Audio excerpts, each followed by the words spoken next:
Саламатсыздарбы? Сын ой жүгүртүү усулдарынан алган курсубузду улантабыз. Баякы башкы ой бул сын ой жүгүртүү деген педагогикалык тармактагы жаңы технологиялар болуп эсептелинет. Мурдатан да айтканбыз, сын ой жүгүртүү усулдары негизи окуучулардын, студенттердин интеллектуалдык жактан, акыл эс жактан өрчүүсүнө көмөк көрсөтүү, шарт түзүү болуп эсептелинет негизги максат. Ошондой эле балдардын аң сезимдүүлүк менен жана өз алдынча чечим кабыл алуусуна дагы көмөктөшөт. Ушундай көндүмдөрдү өрчүтүүгө багытталат сын ой жүгүртүүнүн негизи максаты. Бүгүн 6 сабак, башкы тема кластер. Бул дагы маалыматтарды графикалык түрдө уюштуруунун бир ыкмасы болуп эсептелинет. Жалпы максаттарга өтсөк, бул албетте өз алдынча ой жүгүртүүгө үйрөтүү.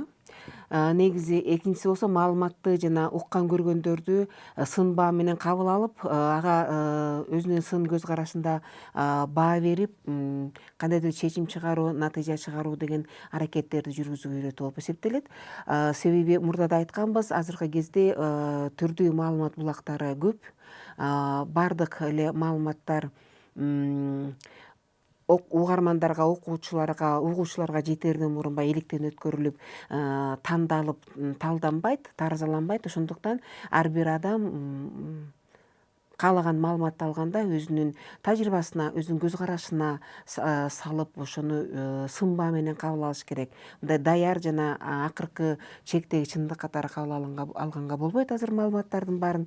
Ошон үчүн өсүп келе жаткан өспүрүмдөргө ушундай өз алдынча баа берүү, өз алдынча кабыл алуу сыяктуу көндүмдөрдү өрчүтүү өтө маанилүү болуп эсептелинет.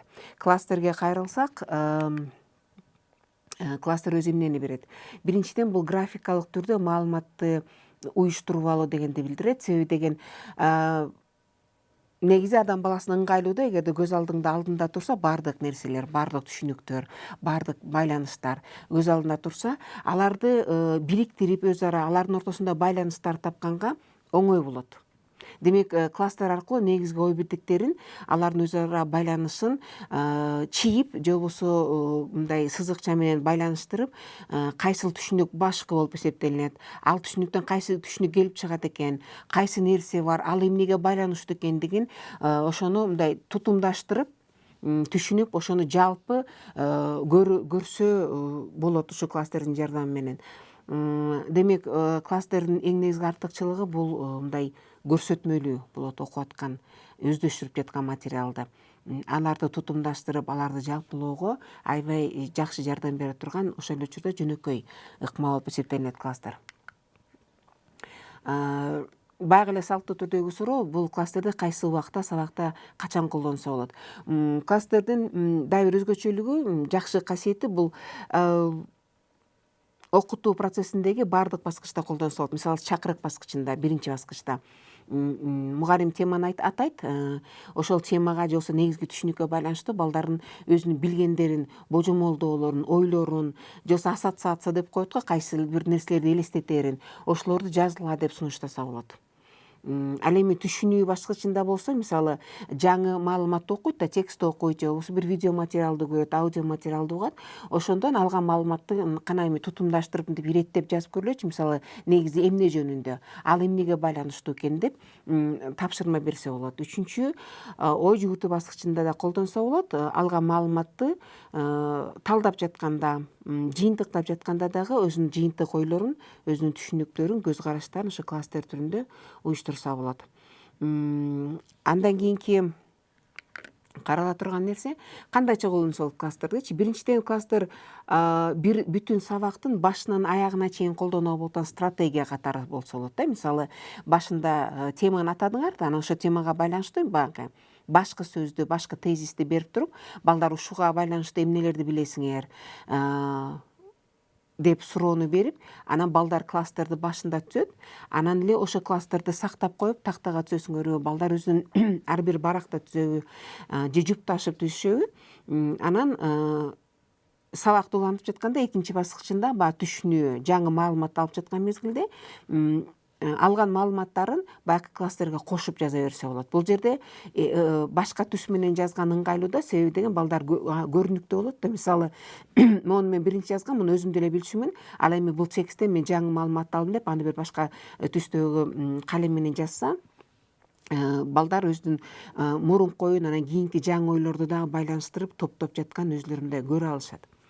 Анан жыйынтыктоого келгенде же болбосо түшүнүп ой жүгүртүү, түшүнүү баскычынан өтүп ой жүгүртүү баскычына өткөндөн кийин баягы жазылган класстердеги түшүнүктөрдүн өз ара байланышын табат, жалпылай алышат, өздөрүнүн жыйынтыктарын чыгарып кандайдыр бир чечимге келе алышат. Башкача айтканда, сабактын жалпы стратегиясы катары класстерди колдонсо болот да. Бир бүтүндөй сабакты ошо класстерге негиздеп түзсө болот, жүргүзсө. Экинчи болсо жеке иш катары балдар сабактын башталышында биринчи баскычта гана класстерди түзүшөт. Анан өзү жекече ага кайрылса болот, кийин өзү толуктаса болот. Чакан топтордо же болбосо жалпы иш катары колдонсо болот. Муну сабактын экинчи, үчүнчү баскычтарында колдонсо болот. Же болбосо класстерди үй тапшырма катары берсеңиздер болот. Бул жыйынтыктоочу, өтүлгөн тема боюнча, өтүлгөн маалымат, алган маалыматтар боюнча жыйынтыктоочу иш катары, үй тапшырма катары берсеңиздер болот. Эскерте турган нерсе, негизи балдар өз алдынча иш катары, жеке иш катары же үй тапшырмасы катары класстер түзүш үчүн аларда кандайдыр белгилүү тажрыйба болуш керек да. Башкача айтканда, дароо эле бир теманы өтө коюп, анан эми үйгөдөн класстер түзүп келеле деп берип коюу туура эмес. Себеби деген балдар класстерди түзүүнүн, уюштуруунун эрежелерин билиши керек. Азыр ошол эрежелер жөнүндө бир аз айтабыз.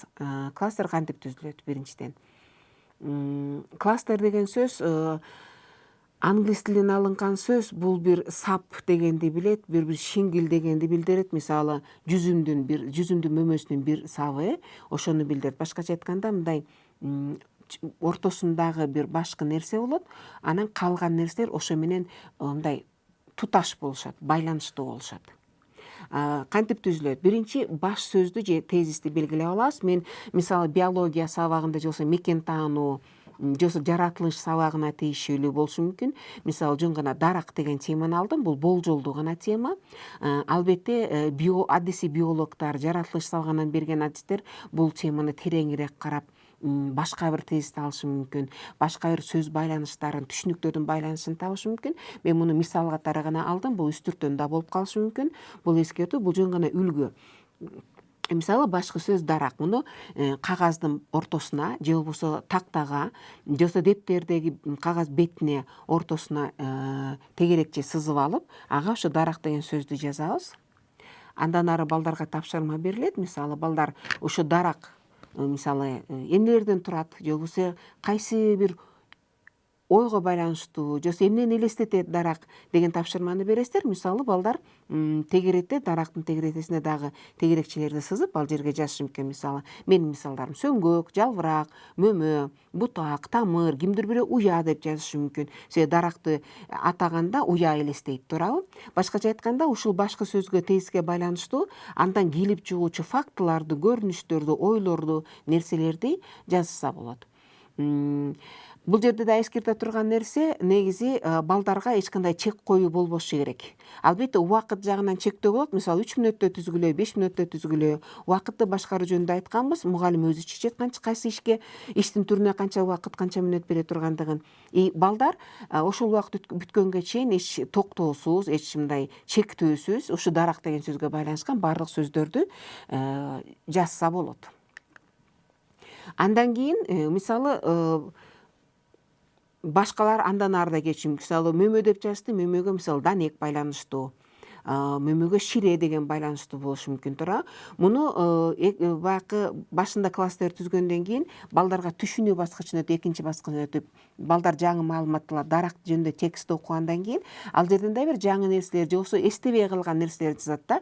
Мурда деле билчү да, мисалы, жыгач, мисалы, дарактын мөмөлүү дарак болсо, анын мөмөсү болот, анан мөмөсүнүн ичинде сөзсүз данеги болот, туурабы? Мөмөдөн шире жасалат деген текстте болушу мүмкүн. Балдардын баары эле муну билчү. Ошон үчүн аны мындай бөтөнчө түс менен бөлбөстөн, бирок байланыштырып жазып койсо болот. Мисалы данек дарактын өзүндө болбойт, дарактын мөмөсүндө болот, туурабы?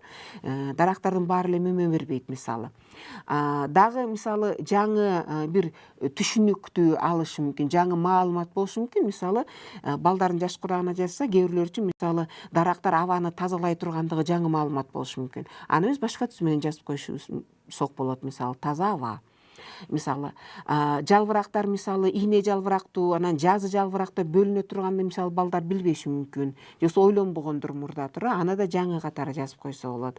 Мисалы дагы бир жаңы маалымат, мисалы тамырлар мисалы кыртышты сактайт, кыртышты бекемдеп турат. Жана Кыргызстанда мисалы көп жер көчкүлөр болуп кетет, туурабы?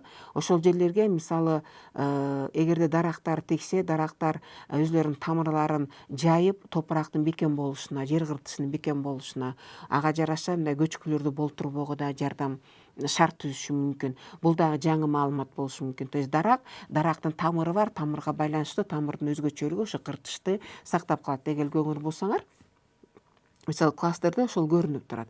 Анан дагы бир нерсе, мисалы балдар бирөө жазганда уя деп жазган, туурабы? Ал жерде балким текстте жазылган болоттур, мисалы канаттуулар дарактардын бутагына, бийик бутактарына уяларды салып алышы мүмкүн да. Демек бул дарак эмес, балким бутак менен байланыштуу болоттур, түз байланыш. Мисалы бул текстти окуп, ошондо маалымат алганга жараша окуучулар өзлөрүнүн баштапкы түзгөн кластерине оңдоолорду киргизип, ушундай толуктоолорду киргизип алышат. Анан кластерге берүүчү кеңештер. Башында кластер түзүлбөдүбү? Кластерди түзгөндөн кийин мисалы оюлду юртүү, жыйынтыктоо баскычында балдарга талкууну сунуштуп, кана балдар кандай жаңы нерсени билдиңиздер ушул даракка байланыштуу, кандай жыйынтык чыгарат элеңер, кайсыл ой, мисалы кайсы маалымат силерге жаңы болду, эмне жаңы нерсени билдиңиздер, кызыктуу болду, дагы эмне билгиңиздер келет деген суроону берип, ошол суроолорду же болбосо жыйынтыктоочу иш катары үйгө ошо суроого мисалы жооп таап келгиле, үйдөн мисалы ойлонуп көргүлө, же болбосо кайсы дагы жаңы маалымат табыш үчүн балким кошумчада бир булак керек болоттур. Ушундай мугалим өзүнүн сакка койгон максатына жараша, балдардын даярдыгына, жаш курак өзгөчөлүктөрүнө жараша, убактысына жараша жыйынтыкчу иштин түрүн мугалим өзү тандап алса болот. Же болбосо эгерде кластерди сабактын башынан аягына чейинки стратегия катары тандап алган болсоңор, ушул класстер түзүлүп бүтүп, текст окулуп бүткөндөн кийин жыйынтыктоо катары кана карап көрөлүк. Мисалы дарак эмнеден турат экен, кандай жалбырагынын эмне өзгөчөлүктөрү бар, тамырынын эмне өзгөчөлүктөрү бар, дагы эмнени кошумчалайт элеңер текст окуп атканда кайсы ойлор келди деп ой жүгүртүп, ушул теманы жыйынтыктасаңыздар болот. Класстер түздө кеңештер башында айтып өттүк. Башкы сөз аталды, тезис берилди дейли. Дептердин ортосуна же болбосо тактага, класстын тактасына жазылды дейли ал. Мындан ары силер жазууга эч кандай чектөө койбойсуздар, убактысын чектөөсүн бересиздер, бирок кайсы ой келбесин, кандай ой келбесин жазса болот. Класстер сөзсүз такталышы керек, оңдоолор киргизилиши керек, кошумчалоор болот. Анын иштин формасын кандай кошумчалайсыңар, аны өзүңөр ойлоп тапсаңар болот. Жупташып, же болбосо чакан топтордо, же жалпы класс менен, же текстке таянып аны жүргүзсөңөр болот. Бул жерде жанакы чектөө койбогого эле байланыштуу, балдар берилген темага жараша өзлөрүнүн оюна, фантазиясына эрк берсе болот. Себеби деген элестүү, ой жүгүртүү, кандайдыр чыгармачыл ой жүгүртүү, же болбосо балдар өзүнүн тажрыйбасына таян, өзүнүн башынан өткөргөнүн айтуу, ар бир балда күтүүсүз бир кызыктуу нерселер пайда болушу мүмкүн. Аябай көп ойлор пайда болуп кетет, көп бирдиктер пайда болуп кетет, аябай чаржайып болуп кетет. Класстер дегенден коркпош керек, себеби деген силердин кийинки баскычыңар бар да, тактоо, тутумдаштыруу, кошумчалоо, оңдоо дегенчи, мисалычы. Анан эң башкысы класстерге киргизилген түшүнүктөрдүн түз байланыштарын табышыңар керек да. Мисалы баш сөз менен же башкы тезис менен түздөн түз байланышкан кайсы түшүнүк же болбосо кайсы көрүнүш бар. Ал эми ошол көрүнүштөр менен байланышкан, бирок баш сөзгө түз байланышчы кайсылар бар, экинчи орунда турган, экинчи баскычта турган эмнелер деп тапсаңыздар болот. Жана албетте класстер түзүлгөндөн сөзсүз талдоо болуш керек, тутумдаштыруу болуш керек. Балдардын жасаган ишине сөз мененби же болбосо журналга баа коюппу, кандайдыр баа болуш керек, мугалимдин мамилеси сөзсүз билдирилиши керек. Бул өтө маанилүү нерсе. дагы айта турган нерсе, бул жер жанагы балдардын оюна, балдардын тажрыйбасына, балдардын жеке көз караштарына сөзсүз эрк бериш, жөн гана эрк бербестен мугалим сөзсүз ага ишеним артыш керек, ишеним бериш керек. Себеби деген балдардын канчалык кичинекей болбосун алардын тажрыйбалары күтүүсүз болот. Себеби биз жагынан окуучулардан мугалим өзү да бир жаңы нерселерди, күтүүсүз нерселерди алышы мүмкүн. Бул өтө кызыктуу жана өтө балдарды мындай активдүү иштегенге тарта турган жакшы кызыктуу ыкмалардын бири болуп эсептелинет класстер.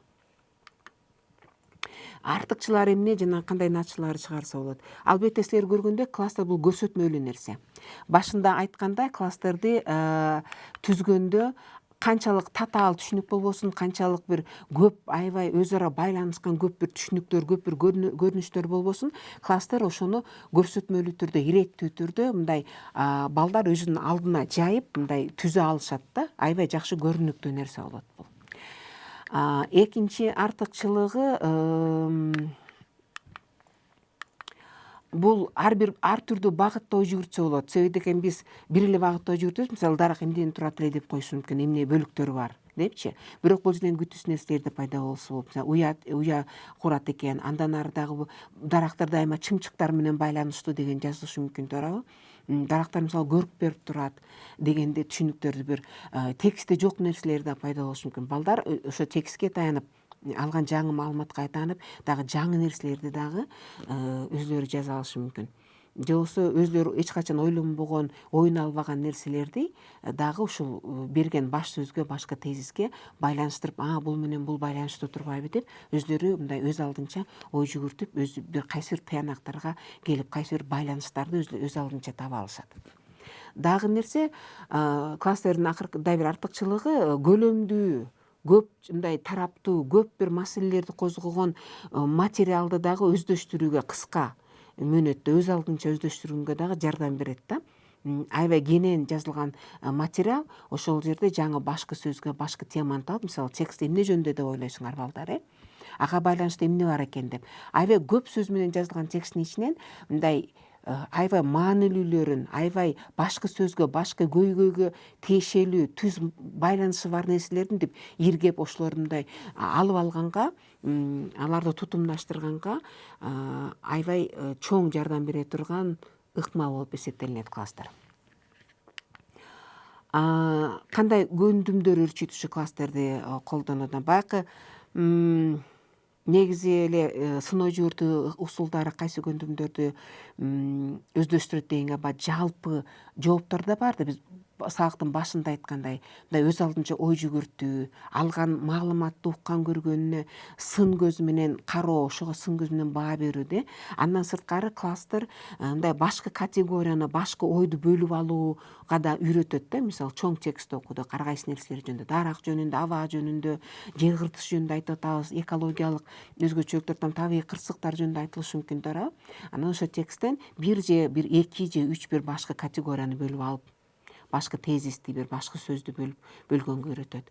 Андан кийинки нерсе бир себеп натыйжалык байланыштарды көрө билүү, ошолорду табуу көндүмдөрүнө да үйрөтөт. Себеби деген бала көп нерселерди билет, бирок алардын ортосунда байланыштар бар экенин табуу кээ бир учурда күтүүсүз болот да. Кандай, мисалы, дарак өсүп атат, туурабы? Өзүнөн өсүп атат. Ал эми жер көчкү менен эмне байланышы бар, туурабы? Ошолордун өз ара байланышы, мисалы, дарактын тамыры аркылуу байланыштуу экен деген. Же болбосо дарак өсүп атат, адамдардын өмүрүнө коркунуч, же болбосо адамдардын жашоосуна коопсуздук деген түшүнүк менен эмне байланышы бар? Ошону дагы тапканга үйрөтөт класстерчи. Дагы нерсе, дагы бир көндүм бул корутундулоо. Көп учурда кичинекей балдар эмес, чоң эле балдар деле мына сөзүн айтып, ойлорун айтып, бирок ошонун жыйынтыгын чыгарып, мындай токко тез жерин айта албай калган учурлар деле болот. Ошон үчүн класстер аркылуу балдар жыйынтыгын чыгарса, жыйынтыктооганды үйрөнүшөт да, алган маалыматтын, укканын, көргөнүн, өзүнүн ойлогонун, өзүнүн оюн, көз карашын жыйынтыктап, мынтип корутунду чыгаранга да үйрөнөт ушул аркылуу. Класстер дагы жанакы баш сөз, андан келип чыгуучу нерсе, анан ошол экинчи нерсеге дагы бир үчүнчү нерсе байланыштуу экен дегенди табуу аркылуу, мисалы, салыштырганга үйрөтөт, талдаганга үйрөтөт. Мисалы, дарак менен түздөн түз тамыр байланыштуу, жалбырак байланыштуу, туурабы? Бирок шире түздөн түз байланыштуу эмес, дарактын баарынан эле шире алына бербейт, туурабы? Ошон үчүн мындай талдоо, салыштыруу деген көндүмдөр да ушул жерде өрчүйт. Анан мындай бир нерсе, адам мисалы биз дайыма шашып жүрөбүз, убакыт дайыма аз, туура. Ошон үчүн мындай чоң көлөмдүү тексттер менен иштегенди жаман көрөбүз. Аягына чыкпайбыз, туурабы? Ал эми ошол эле учурда ал чоң көлөмдүү текстте керектүү маалымат бар, кийинки сабактарга тиешелүү бир нерселер бар байланыштуу. Сөзсүз бала ушул көп барактан турган текстти өздөштүрүшү керек, ошол жерде берилген маалыматты, ошонун мазмунун билиши керек да. Ал эми балдар көп эле чыдап отуруп окуй бербейт да. Ал эми класстер түзүү аркылуу аябай чоң көлөмдүү көп жактуу ушундай материалды өздөштүрө алышат. Эрикпестен алар жасай алышат, муну кызыгуу менен жасай алышат. Себеби деген жөн эле окуп отурбайт, ал чийиш керек, тегерек жери жазыш керек. Бул жерде эмне сөздү жазсам экен, кандай байланышы бар экен. Мындай текстти окуу менен гана чектелбестен көп түрдүү ишти дагы аткарат. Болбосо таажап кетүү, же болбосо эригүү, зеригүү, же болбосо чарчап кетүү дегендерден баланы оолак кылат дагы. Бала аз эле убакыттын ичинде көп мындай көлөмдүү материалды өздөштүрүүгө жетишет. Бул аябай жакшы көндүмдөр. Бул мектепти бүткөндөн кийин дагы, окуу жайын бүткөндөн кийин дагы керектүү болчу көндүмдөр болуп эсептелинет бул.